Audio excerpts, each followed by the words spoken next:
him high. There's a song where I come from that says, he has given me the victory. I will lift him high. I will lift him high. If you want to lift the Lord high this morning, shout hallelujah. If the Lord is worthy, give him praise.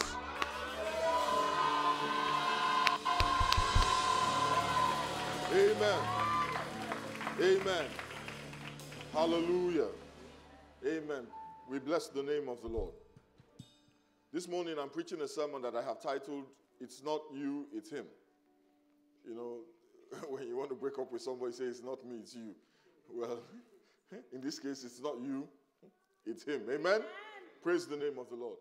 I want to congratulate our audiovisual department. I'd like to welcome all of you to Jesus House Dallas. Amen. As you know, Jesus House Dallas is a member of the Redeemed Christian Church of God. We are a Bible-believing church. We believe in the Word of God. But we also believe in praising God. Amen? We believe in the power of the Holy Spirit. And I believe sincerely that God has a word for somebody here this morning. Hallelujah. Amen? Praise the name of the Lord. Hallelujah. I'm so excited in my spirit. Amen? I believe the Lord has done something for somebody here. So whoever it is you are, congratulations. Amen. Congratulations. Amen. Amen. I'm congratulating myself in my heart.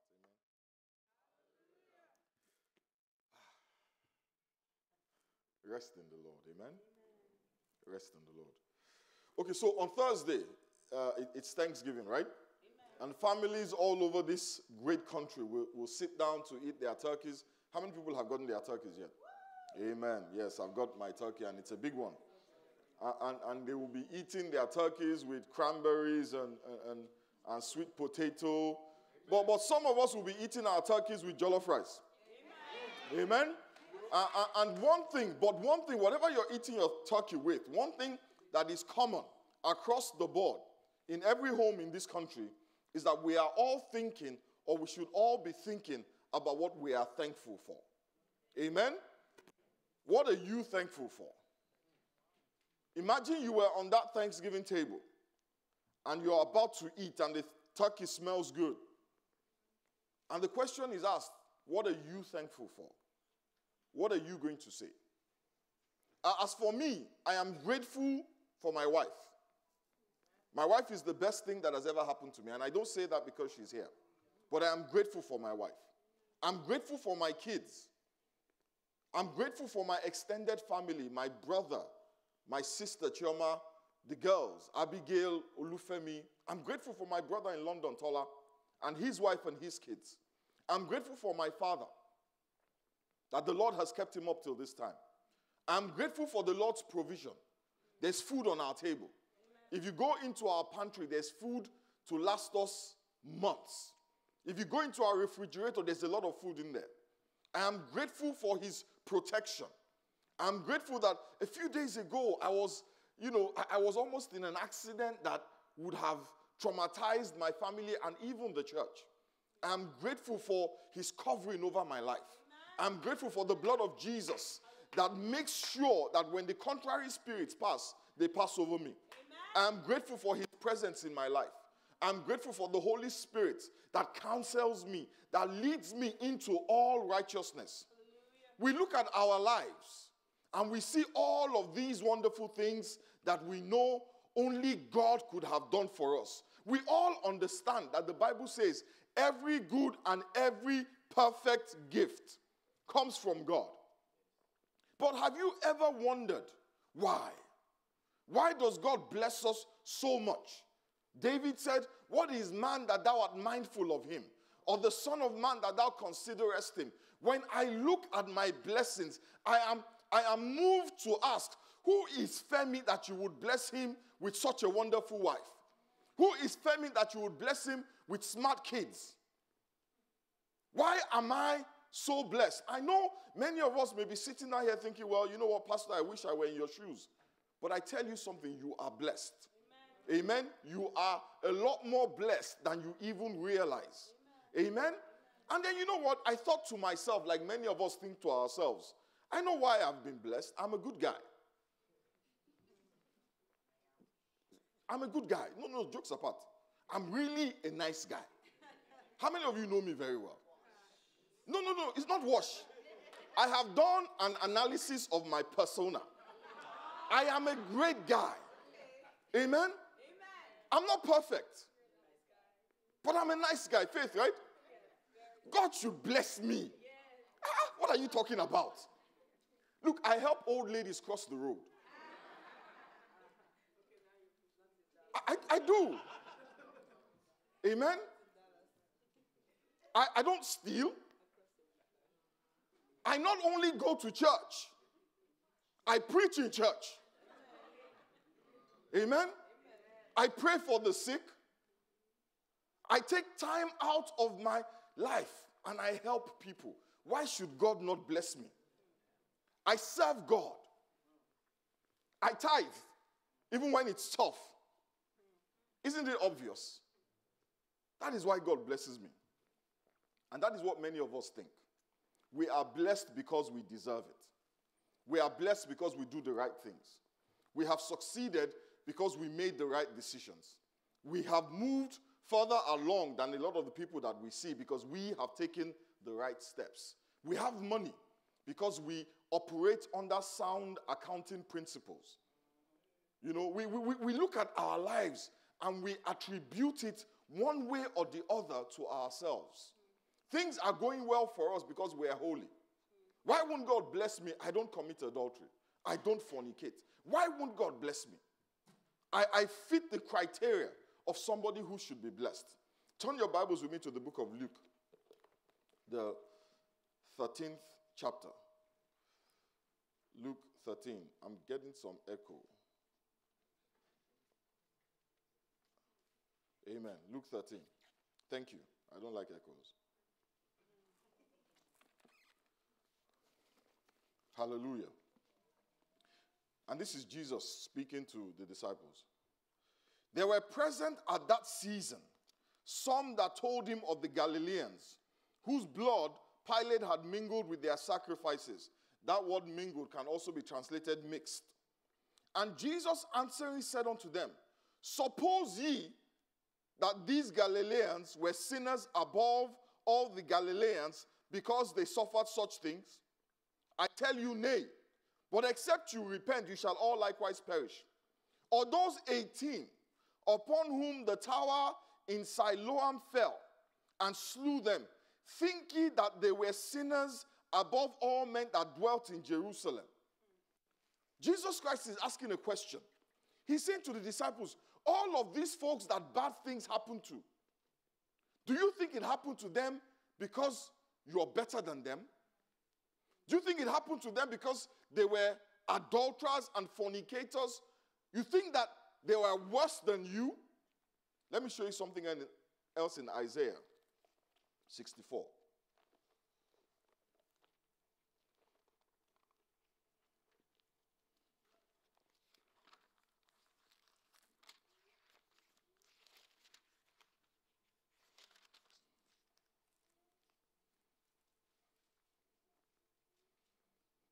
It says, but we are all, turn to them and say all. But we are all as an unclean thing. 6. And all our righteousness are as filthy rags. We are all as an unclean thing. And all our righteousness are as filthy rags. What that means is that all that stuff about being a good guy, all that stuff about helping old ladies cross the road, all that stuff about I don't steal, I don't do this, I don't do that, all those things that we look at in the mirror and we think those things are the reasons why the Lord blesses us. The Lord says, I'm not impressed. He says, to me, all of those things without qualification are as filthy rags.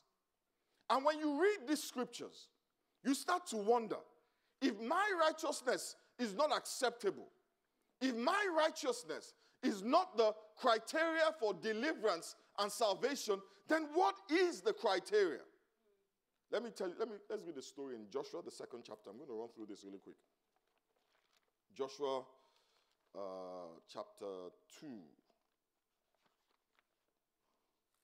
I will read from verse 8. And before they were laid down, she came up unto them upon the roof. And she said unto the men, I know that the Lord had given you the land, and that your terror is falling upon us, and that all the inhabitants of the land faint because of you. For we have heard how the Lord dried up the water of the Red Sea for you, when you came out of Egypt, and what you did unto the two kings of the Amorites that were on the other side of Jordan, Sihon and Og, whom you utterly destroyed. And as soon as we heard these things, our hearts did melt. Neither did there remain any more courage in any man because of you. For the Lord your God, he is God in heaven above and in earth beneath. Now therefore I pray you, swear unto me by the Lord, since I have showed you kindness, that you will also show kindness unto my father's house, and give me a true token, and that you will save alive my father and my mother and my brethren and my sisters and all that they have, and deliver our lives from death. And the men answered her, our life for yours, if you utter not these our business. And it shall be, when the Lord hath given us the land, that we will deal kindly and truly with thee. Verse 15. Then she let them down by a cord through the window, for her house was upon the town wall, and she dwelt upon the wall. And she said unto them, go to the mountain, so that the pursuers don't find you, and hide yourselves there 3 days until the pursuers return, and afterward go on your way. And the men said unto her, we will be blameless of this oath which you have made us swear. Behold, when we come into the land, thou shalt bind this line of scarlet thread in the window, which thou didst let us down by. And thou shalt bring thy father and thy mother and thy brethren and all your folks into the house with thee. And it shall be that whosoever shall go out of the doors of thy house into the street, his blood will be on his head, and we will be guiltless. And whosoever shall be with thee in the house, his blood shall be on our head, if any hand be upon him. And if thou utter this our business, then we will be quit of thine oath which thou hast made us swear. And she said, according to your word, so be it. And she sent them away, and they departed, and she bound the scarlet line in the window. Amen? This is the story of Rahab. The Bible, the King James Version calls her a harlot. Amen? You know, we don't use that word anymore, but Rahab was a bona fide prostitute. You know, she wasn't a part-time prostitute. Israelites. A land flowing with milk and honey. A land where they would not eat manna, but where they would eat the fruit of the land. God had promised them a land of abundant blessings. But in between them and the promises of God stood the city of Jericho. Now, Jericho was a massive city. It was the gateway to Canaan. It was an obstacle, and it was a challenge to the promises of God. So Joshua sent out some men, 2 men, to go check out the land. Now, his instructions to the guys were, go and see if this promised land is all that it was cracked up to be. Go and check it out. See if anything has changed since the last time we were there. But the Bible says the spies got into trouble. And the people of Jericho, or the king of Jericho, heard they were around. But fortunately for them, they met a woman, a hoe, who, because she was a hoe, had met people from all over. And she had heard all the different stories about the Israelites and how their God had defeated Sihon and Og, how their God had parted the Red Sea, how their God had done some mighty and impossible things for them. And she was so fascinated by these stories that when she finally met the Israelites, she just had to help them. She was so in love with these mythical people that when she saw them for real, she had to just help them. She did not know their God. She was not an Israelite. She did not worship their God. She had never encountered him. He had never done a single miracle in her life. She had only heard stories. But those stories somehow had made a powerful impression on her. So she helped the Israelite spies escape. And as she helped them escape, she asked them, she said to them, do you know what, give me something. Do something for me. Give me a token to show me that when you people come back to destroy Jericho. Because you see, if those stories I hear are true, Jericho is shish kebab. Jericho is done. If those stories are true, we have no hope. So give me a token so that, you know what, when you come back, I will know that you are going to spare me. Praise the name of the Lord. I want us to be clear. Jericho was a city that had never been defeated before. I've talked about this before. 35 feet walls. Gates so strong and heavy that many men had to close it. Yet, she believed that Jericho did not stand a chance against the God of the Israelites. Even though there was no historical precedent, she believed. She heard stories and she believed. That is why some of us, when we say to God, God, if you don't do something, I'm not going to believe. This woman will stand up as a witness. The Bible says, blessed are they that believe and have not seen. There is a power in trusting God. The Bible says faith comes by hearing. And hearing what? A word from God. Amen? This woman who had never seen a miracle had faith. And her faith came only from hearing stories. Her faith came only from hearing about God. But you see, the problem with faith is that faith comes by hearing. But guess how faith goes? By hearing. The same way that it comes is the same way that it goes. If we listen to the right things, faith will fill our hearts. But if we listen to the wrong things, faith will leave our hearts. And that is where we struggle. We get a word, and faith fills our heart. But then we listen to things that are contrary to word, and the faith that fills our heart is replaced with fear. That is why you must be careful what you listen to. You know, there's a story in the Bible that I love so well. Jesus Christ was going to, there was a girl who, her parents, I think she had died, and he was going to heal her. And as he got to the house, he saw a bunch of women wailing, keening. Have you heard women mourning? Well, now everybody's all tushy-wushy and bougie. But in those days, the sound of the keening and the wailing was piercing. It would send shivers down your spine. If you were happy, it would instantly depress you. And these women were wailing and keening and crying. And Jesus Christ comes and says, all of you out.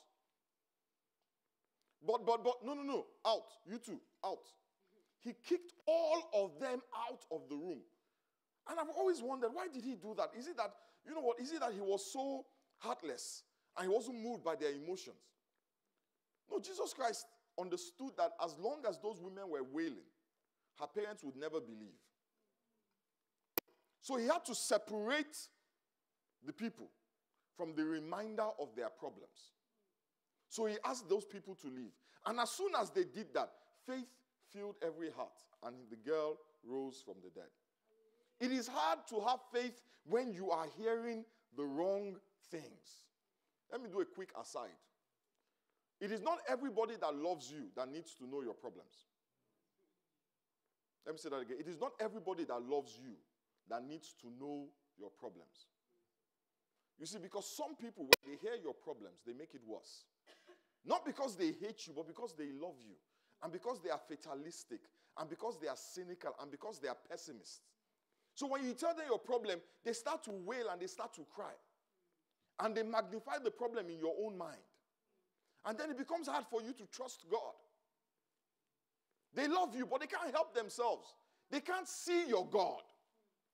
But they can see your problem. And they will talk that problem to the point where you, who came full of faith, now you'll be afraid. So it's not everybody that I tell everything. There's some people that I love dearly, but I'll never tell them what I'm going through because they will not encourage my faith. Rather, they will depress me even more. They don't mean any harm. But hey, I'm looking to get out of this problem. What I need is faith, not sympathy. Amen. What I need is faith, not sympathy. Amen. So if you want sympathy, good luck. Amen? So the spies, let's go back to the spies. So the spies give this woman a strip of red cloth. Amen?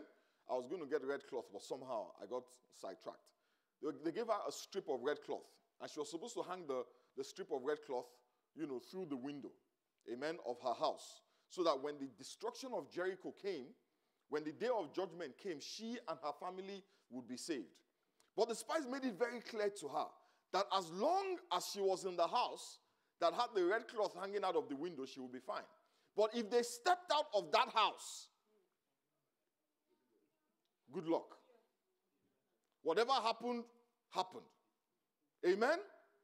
Jericho had been judged. Jericho had been sentenced to destruction. All the inhabitants of Jericho were going to die. Amen? Only this woman and her family and anybody she could cram into that house. She was going to be protected because of her faith in the God of the Israelites.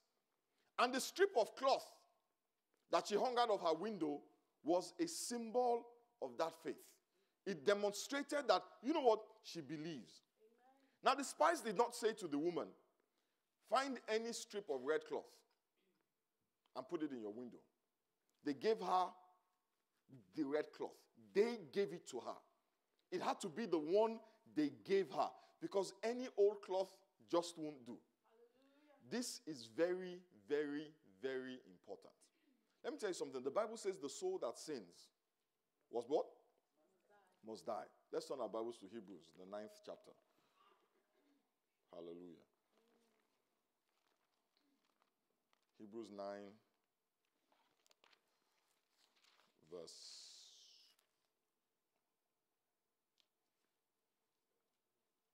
22.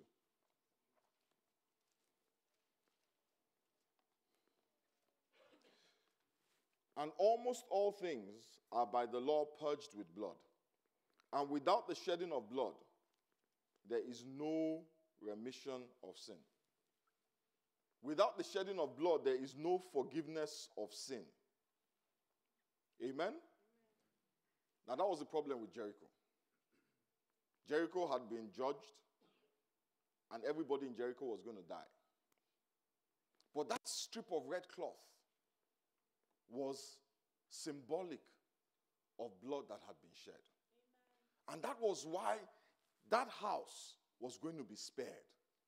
The Bible says there is no forgiveness without the shedding of blood. You see, but the powerful thing is this, and this is what gives me hope.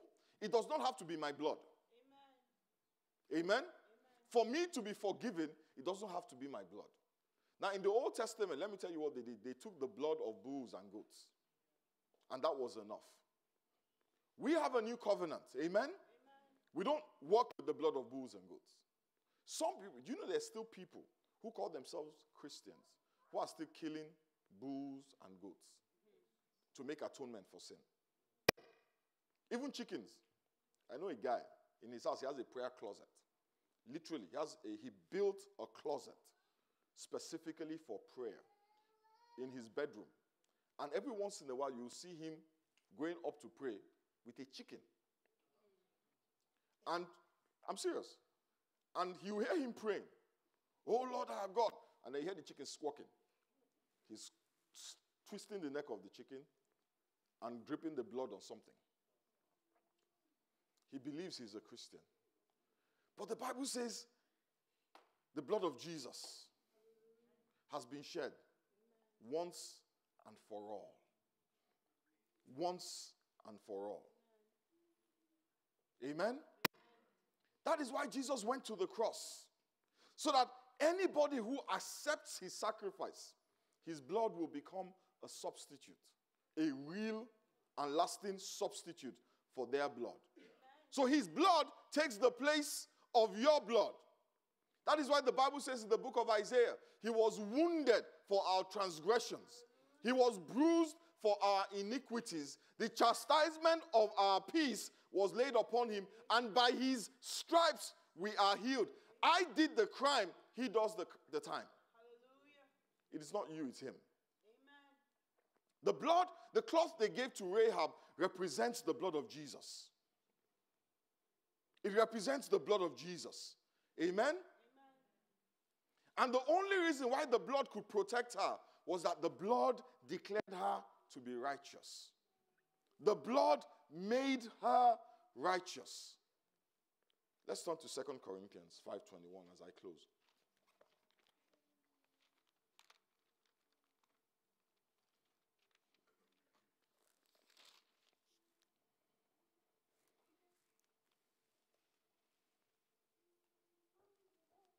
says, for he had made him to be sin for us, who knew no sin, that we might be made the righteousness of God in him. Remember what the Bible says. All of my righteousness is a filthy rag. But in him, it is no longer my righteousness. It is the righteousness of God. It is the sacrifice of Jesus that makes you righteous. So the truth is, all of these blessings that we have, all of these things that we celebrate and we are going to say we are thankful for, is not because of you. Amen.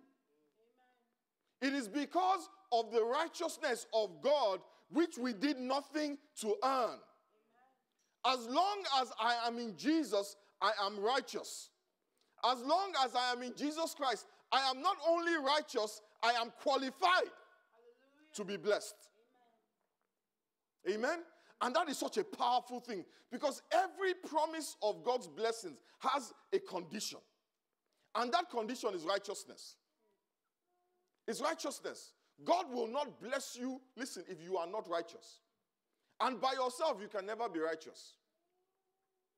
Because it says all of your righteousness, all your goody-goody two-shoes, your tithing, your going to church 24 hours of the day, it is the righteousness that he adds to you, that he looks at and finds acceptable.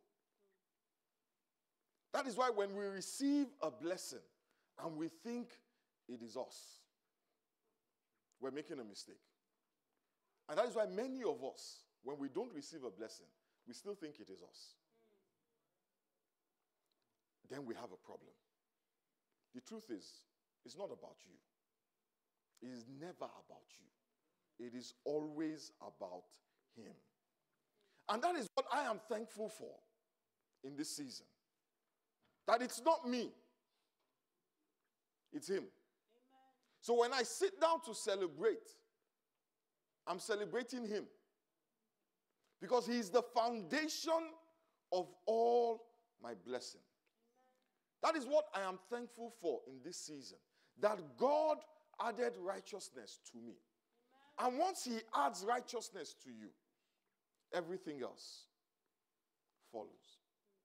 Once he imputes righteousness to you, then you become qualified. You fulfill the criteria to receive the best that God has for you. Let's turn finally to Romans, the 7th chapter.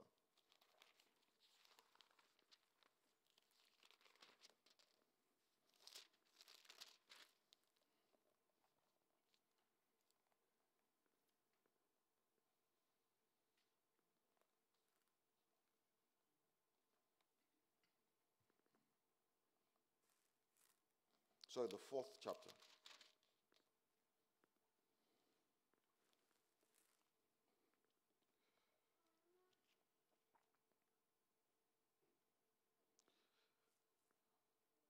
Blessed are they whose iniquities are forgiven and whose sins are covered.